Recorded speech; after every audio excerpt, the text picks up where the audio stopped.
Demikianlah tadi penjelasan secara umum mengenai energi, terutama energi listrik.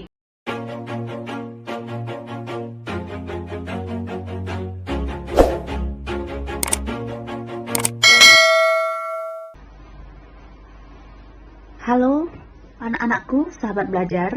Jumpa lagi dalam penjelasan kali ini adalah tentang energi listrik. Dalam hal ini, kita masih mempelajari tentang mata pelajaran Proyek Ilmu Pengetahuan Alam dan Sosial, kemudian menjelaskan fenomena secara ilmiah. Temanya adalah mitigasi bencana kebakaran di pemukiman dan aspeknya adalah energi dan perubahannya. Nah, untuk materinya adalah membahas tentang energi listrik. Tujuan dari pembelajaran adalah 1. Anak-anak bisa menjelaskan tentang energi listrik dan dampaknya dalam kehidupan. 2. Menjelaskan hukum-hukum kelistrikan. 3. Mengaplikasikan hukum-hukum tersebut ke dalam pemasangan jaringan kelistrikan. Nah, kita lihat dari pengertian energi. Energi berasal dari bahasa Yunani yaitu ergon yang berarti kerja. Jadi energi dapat didefinisikan sebagai kemampuan untuk melakukan kerja atau usaha. Energi adalah suatu besaran turunan dengan satuan Newton kali meter atau Joule. Energi dan kerja mempunyai satuan yang sama, sedangkan kerja dapat didefinisikan sebagai usaha untuk memindahkan benda sejauh S atau meter dan daya F sebesar Newton. Energi bersifat abstrak yang sukar dibuktikan tetapi dapat dirasakan adanya. Menurut hukum termodinamika pertama, energi itu adalah bersifat kekal. Energi tidak dapat diciptakan dan tidak dapat dimusnahkan, tetapi dapat berubah bentuk atau dikonversikan dari bentuk yang satu ke bentuk lainnya.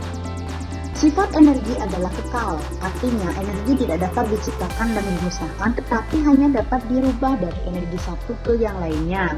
Inilah yang disebut dengan hukum kekekalan energi. Tingkat keberhasilan perubahan energi disebut dengan efisiensi. Nah, sifat-sifat energi secara umum adalah 1. Transformasi energi, itu artinya energi dapat diubah menjadi bentuk yang lain, misalnya energi panas, dari pembakaran menjadi energi mekanik. Transfer energi artinya energi panas dapat ditransfer dari tempat satu ke tempat lainnya atau dari materi satu ke materi lain.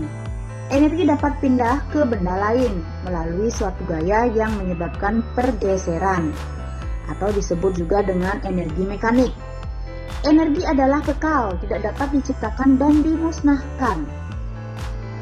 Nah, setelah mempelajari sifat-sifat dari energi, kita lihat dari bentuk-bentuk energi yang ada. Hal ini dikelompokkan ke dalam dua kategori, yaitu energi kinetik dan energi potensial.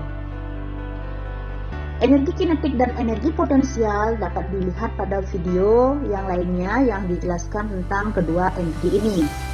Nah, secara umum energi kinetik adalah energi suatu benda karena bergerak dengan kecepatannya sebesar v, di mana sebagai contohnya adalah untuk mobil yang bergerak, kemudian benda yang jatuh.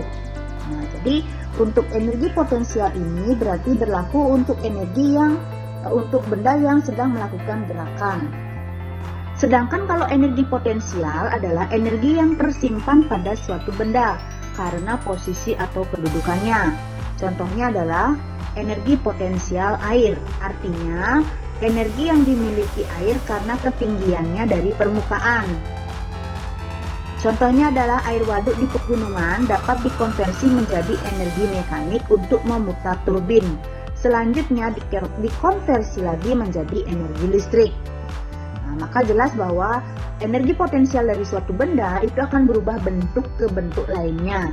Sedangkan kalau energi potensial pegas adalah energi yang dimiliki oleh benda yang dihubungkan dengan pegas untuk berada pada kedudukan tertentu karena penarikan pegas.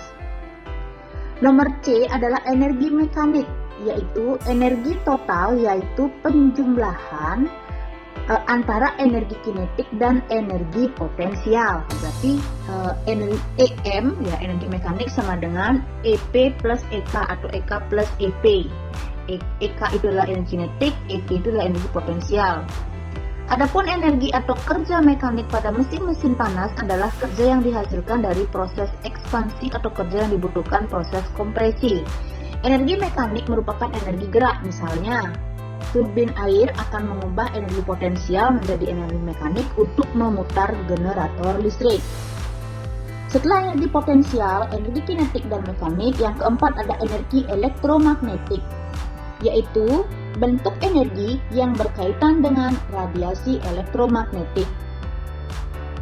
Energi radiasi dinyatakan dalam satuan yang sangat kecil, yaitu elektron volt atau eV, atau mega elektron volt atau MeV, yang juga dikenal atau digunakan dalam evaluasi energi nuklir.